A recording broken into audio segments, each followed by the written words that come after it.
Amados irmãos, o texto de hoje, que será usado para falarmos sobre excelência, está em primeira carta de Pedro, capítulo 2, versículo 21.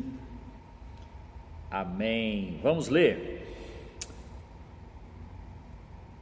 Para isto fostes chamados, pois Cristo também sofreu por vós, deixando-vos exemplo para seguirdes os seus passos. Aleluia!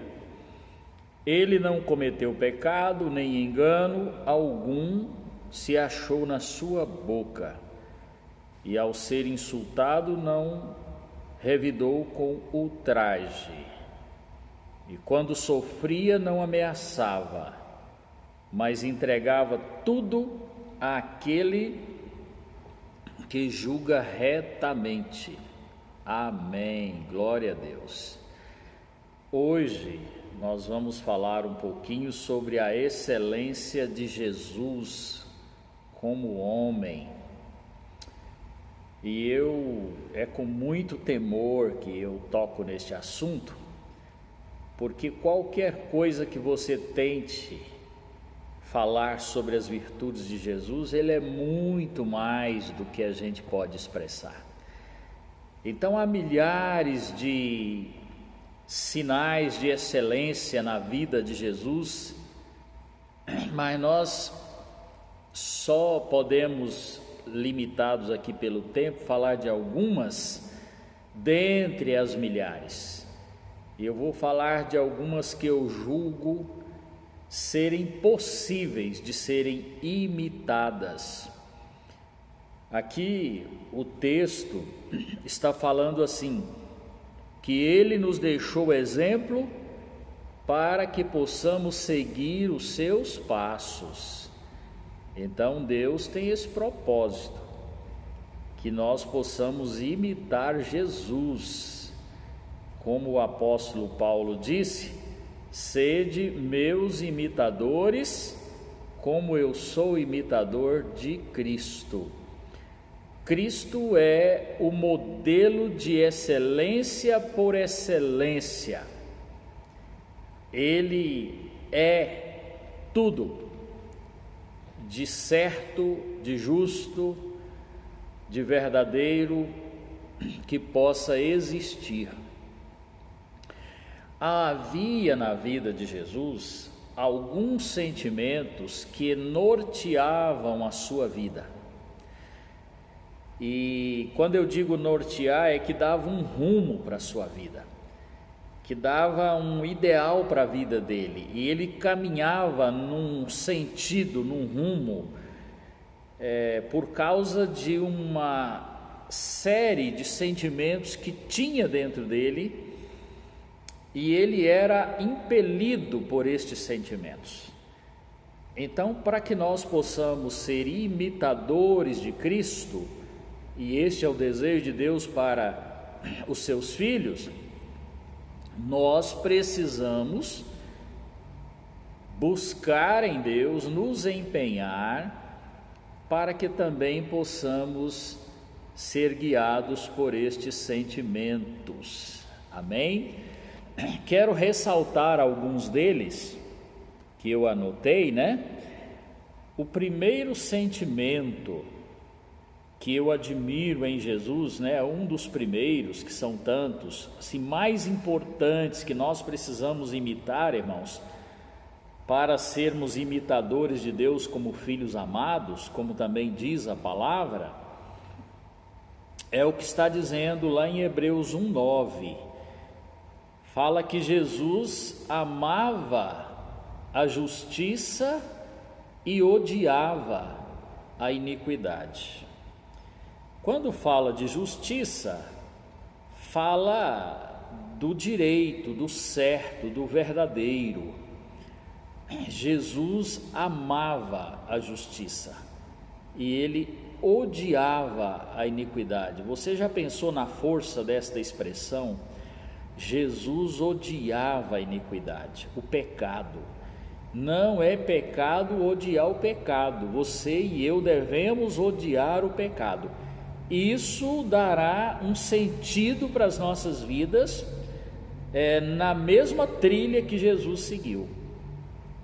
Porque quando nós odiamos o pecado, nós também somos ungidos, né? Porque o contexto diz que Deus ungiu Jesus porque Ele amou a justiça e odiou a iniquidade. Segundo sentimento que eu admiro, que eu quero deixar aqui para os irmãos, Jesus tinha uma fome muito grande pelas coisas do Pai. Ele falou em João 4,34, quando os discípulos levaram comida para ele, quando ele estava pregando para a mulher samaritana, ele disse: a minha comida consiste em fazer a vontade daquele que me enviou e realizar a sua obra. Jesus não estava falando de uma fome do estômago natural, ele estava falando de uma fome espiritual. E ele diz que tinha uma fome dentro dele. Esta fome era fazer a vontade daquele que o enviou e realizar a sua obra. Ele era guiado por este ideal de vida.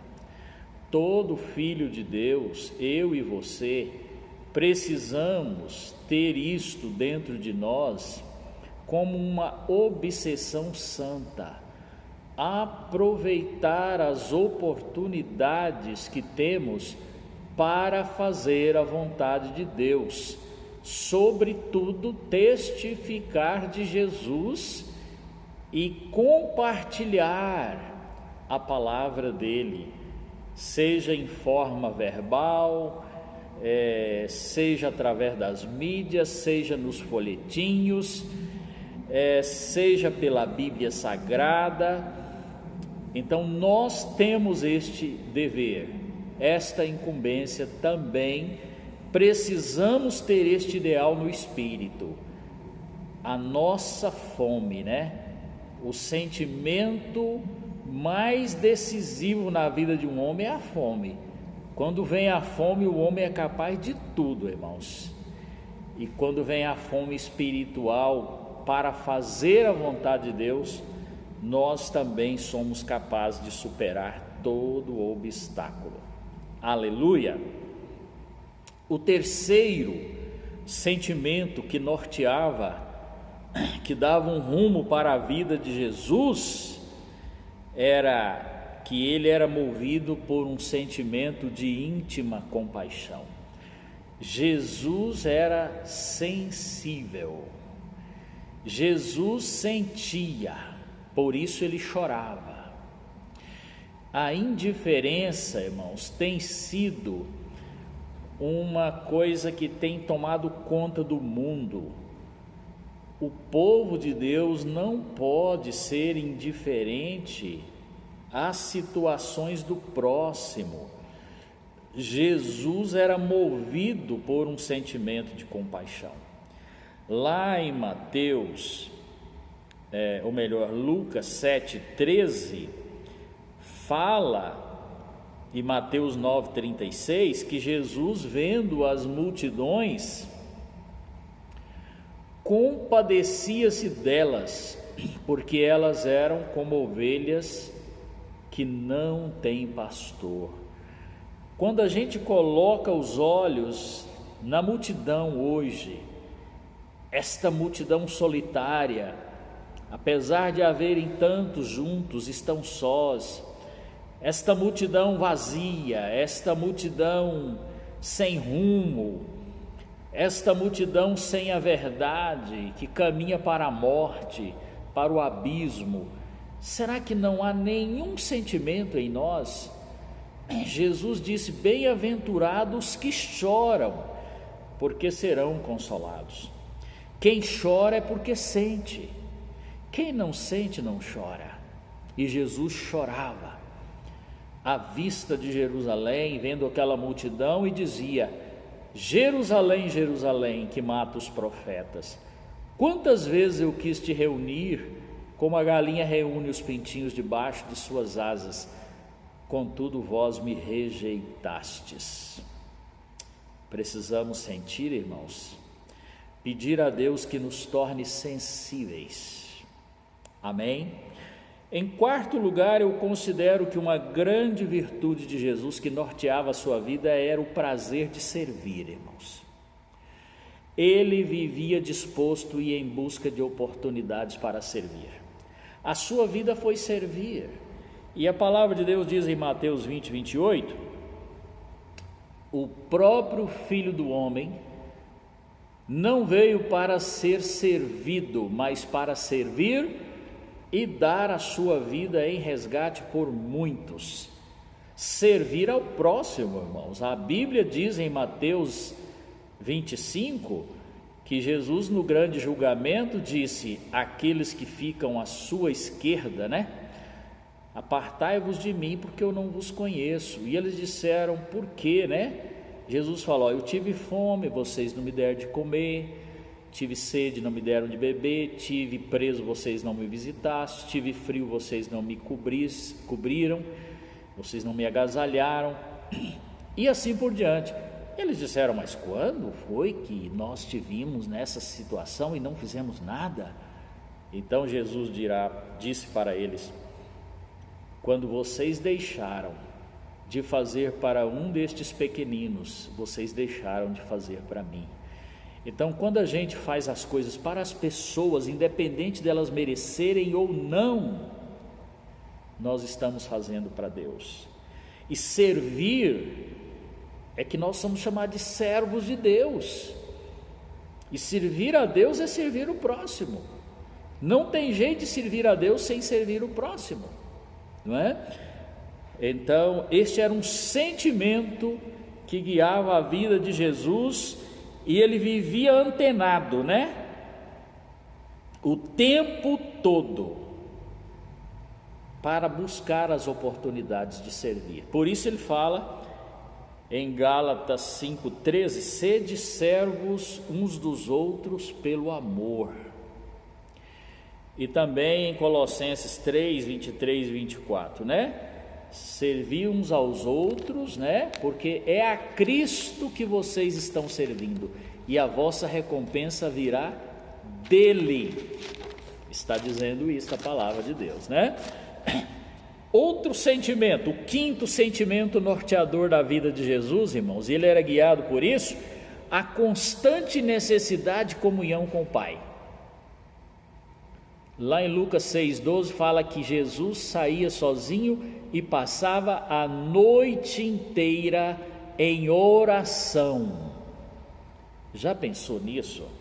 Ele, o Filho de Deus, aquele que veio para nos salvar, tinha necessidade de ter tempo de oração. Quantas vezes no Evangelho nós vimos Jesus se refugiando, ficando sozinho para ter um tempo com o Pai? Então havia nele essa necessidade de comunhão, de intimidade com o Pai. E nós, irmãos, quanto nós somos descuidados nisso, somos indiferentes e não buscamos a intimidade com Deus. Nós precisamos imitar a Cristo nisso também. Amém? Havia em Jesus, irmãos, havia nele uma disposição de aprender. Engraçado, A Bíblia diz que Jesus foi aperfeiçoado pelas coisas que ele sofreu. E Hebreus 5,8 fala que ele aprendeu a obediência pelas coisas que sofreu. Então Jesus viveu aprendendo. Lá quando ele tinha 12 anos, que ele já ficou em Jerusalém com os mestres da lei, ele queria aprender. Só que ele já sabia até mais do que os mestres, mas ele queria aprender. E você faz o que para aprender? O que você faz para buscar o conhecimento? Se eu tivesse tempo para discorrer sobre isso, Então nós precisamos imitar a Cristo, irmãos, nestes 6 sentimentos que ele tinha: e nós queremos deixar essa palavra para você. Sede imitadores de Cristo, como Paulo era. Tome iniciativas, ouça essa palavra, repita até você guardar, anote esses princípios em um lugar visível, para que você tenha o objetivo de se tornar imitador de Cristo. Se você foi edificado, compartilhe e assine o nosso canal Israel Gouveia no YouTube. O Deus de Israel te abençoe e fique em paz.